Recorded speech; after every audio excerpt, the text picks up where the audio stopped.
আসসালামু আলাইকুম। আমি আশরাফুল আলম, লেখাপড়া করতেছি জাহাঙ্গীরনগর বিশ্ববিদ্যালয়ের পরিবেশ বিজ্ঞান বিভাগে।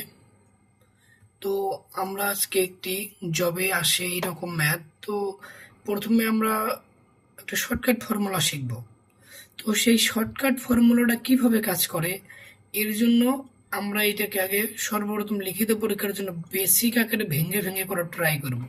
সাপোজ দেখি, তো প্রশ্ন আমাদের এইরকম আসবে: রহিম একটি কাজ এ দিনে করতে পারে এবং উক্ত কাজটি করিম বি দিনে করতে পারে, তাহলে তারা উভয়ই কাজটি কত দিনে শেষ করতে পারবে।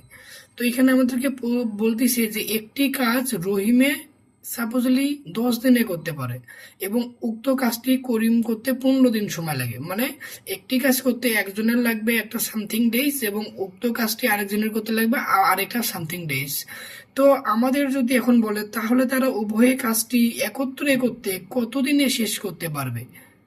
তো আমরা এখন এটাকে লিখতে পারি, রহিম যেহেতু এ দিনে সম্পূর্ণ বা এক অংশ কাজ করে, তাহলে রহিম একদিনে কাজ করবে সম্পূর্ণ অংশের 1/a অংশ। তাহলে করিম যদি বি দিনে এক বা সম্পূর্ণ অংশ কাজ করে, তাহলে করিম একদিনে করবে 1/b অংশ কাজ। তার মানে কি হচ্ছে, রহিম ও করিম একদিনে যদি একসাথে কাজ করে, তাহলে একদিনে কাজ করবে রহিমে একদিনের অংশ 1/a এবং করিমের একদিনের অংশ 1/b। তাহলে রহিম ও করিম একদিনে করে 1/a প্লাস 1/b। এখানে এ ও বি এর লসাগু হচ্ছে a ইন্টু বি, এবং এ বি এর লসাগুকে এ দ্বারা ভাগ করলে বি আসবে, সেই বিটা আমরা লবে লিখবো, plus A B K B দ্বারা ভাগ করলে এ আসবে, ওইটা আমরা লবে লিখবো। তাহলে কি হচ্ছে, রহিম এ দিনে করে সম্পূর্ণ অংশ কাজ, রহিম একদিনে করে 1/a অংশ কাজ, তাহলে আবার করিম বি দিনে করে এক বা সম্পূর্ণ অংশ কাজ, তাহলে করিম একদিনে করে 1/b অংশ কাজ।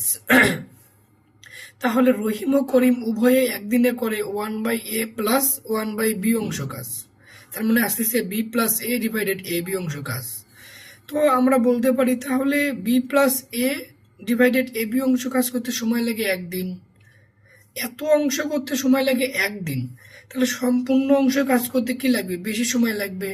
তো একের যখন আমাদের প্রথম লাইনেই থাকবে, তো দ্বিতীয় লাইনে আমাদের একটা ভগ্নাংশ আসলে ওইটাকে উল্টাই দিতে হবে। সাপোজ এখানে B plus A by A B অংশ কাজ করতে সময় লাগবে একদিন, তাহলে একবার সম্পূর্ণ অংশ কাজ হচ্ছে এই অংশের চেয়ে বেশি, তার জন্য একের সাথে আমরা যখন এটাকে হিসাব করব এই ভগ্নাংশটিকে উল্টে যাবে।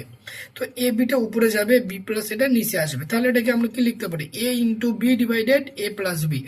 তো একটি কাজ করতে যদি একজনের এ দিন লাগে এবং ওই কাজটি যদি অপর একজনের করতে বি দিন লাগে, তাহলে উভয়ে তাদের কাজটি করতে সময় লাগবে এ ও বি, মানে প্রথম ও দ্বিতীয় ব্যক্তির যে সময় লাগে তার গুণফল লবে ডিভাইডেড প্রথম ও দ্বিতীয় ব্যক্তির যে সময় লাগে এ ও বি তাদের সমষ্টি। এটাই।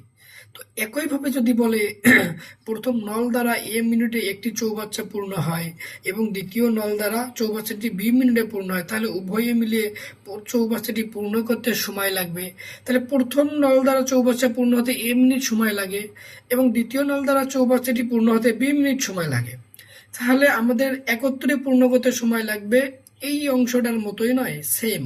তো এ ইন্টু বি ডিভাইডেড এ প্লাস বি, তার মানে লবে হচ্ছে উভয়ে মিলে যে কাজ করতে সময় লাগে তাদের গুণফল ডিভাইডেড হরে হচ্ছে তাদের যোগফল। তো আমরা পরবর্তী পেজে একটি উদাহরণ দেখতে পারি।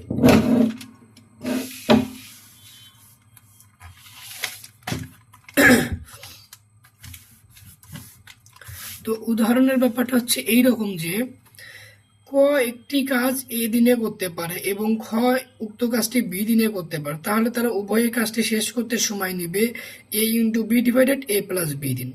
মানে একত্রে কাজ করলে নিচে যোগ করতে হয়, মানে লবে হচ্ছে উক্ত যে দিন করে লাগবে সেই দিনের গুণফল ডিভাইডেড হরে হবে তাদের যোগফল।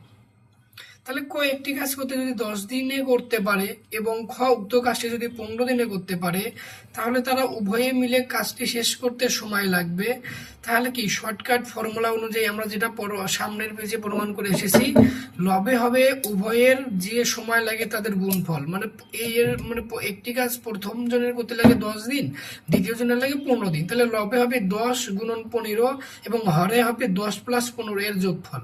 তো 10 গুণন 15, 10 আর 15 যোগ করলে নিচে হয়ে যাচ্ছে 25। 25কে যদি আমরা 5 দ্বারা ভাগ করি তাহলে হবে 5, এবং 15কে যদি আমরা 5 দ্বারা ভাগ করি তাহলে হবে 3। এই 5 দ্বারা যদি আবার পরবর্তী 10কে ভাগ করি তাহলে 5 দুগুণে 10, 2, অ্যান্সার হবে 6 ডেজ। একইভাবে যদি রহিম একটি কাজ 20 দিনে করতে পারে এবং করিম উক্ত কাজটি 30 দিনে করতে পারে, তাহলে তারা একত্রে কাজটি শেষ করতে সময় লাগবে কতদিন? তো রহিমের করতে লাগে 20 দিন, করিমের লাগে 30 দিন। তাহলে আমাদের শর্টকাট ফর্মুলা কি হবে? এমসিকিউ এর জন্য যে কোনো বিসিএস প্রিলিমিনারি বলেন বা ব্যাংক বলেন বা আপনার আদার্স যে কোনো প্রাইমারি বা এনটিআরসিএ যে কোনো চাকরির পরীক্ষায় আসলে শর্টকাটে এমসিকিউ এর জন্য লিখতে পারেন। তো উভয়ের যে দিনগুলো লাগবে সেই উপরে লবে হবে দিনগুলোর গুণনফল, 30 গুণন 20 ডিভাইডেড হরে হবে তাদের যোগফল 30 প্লাস 20। তো 30 গুণন 20 নিচে হবে 30 এর যোগ করলে 50। তো আমরা এই একটা শূন্য আর একটা শূন্য কেটে দিলে উপরে থাকবে 3, এই 5 দ্বারা 20কে ভাগ করলে হবে 4। তো অ্যান্সার হবে 3 4 12 ডেজ। তো আমরা যদি এখন আবার ট্রাই করি, একটি চৌবাচ্চা ক নল দ্বারা 40 মিনিটে পূর্ণ হয় এবং খ নল দ্বারা 60 মিনিটে পূর্ণ হতে পারে, তাহলে উভয়ই নল দ্বারা চৌবাচ্চাটি পূর্ণ হতে কত সময় লাগবে? এই এ ইন্টু বি ডিভাইডেড এ প্লাস বি ফর্মুলা অনুসারে আমরা বলতে পারি যে প্রথমত লবে হবে এই যে সময় লাগবে তাদের গুণফল ডিভাইডেড হরে হবে তাদের যোগফল। তো 40 গুণন 60 হয়ে যাবে 4 6 2400, নিচে 40 প্লাস 60 যোগ করলে হবে 100। তো এখানকার 2 শূন্য এবং এখানকার 2 শূন্য কেটে দিলে আমাদের আসবে 24 মিনিট। আসসালামু আলাইকুম। আজকের ম্যাথ শেখা আমাদের এখানেই শেষ। আপনারা আমার জন্য দোয়া রাখবেন, আমার পেজের জন্য দোয়া করবেন।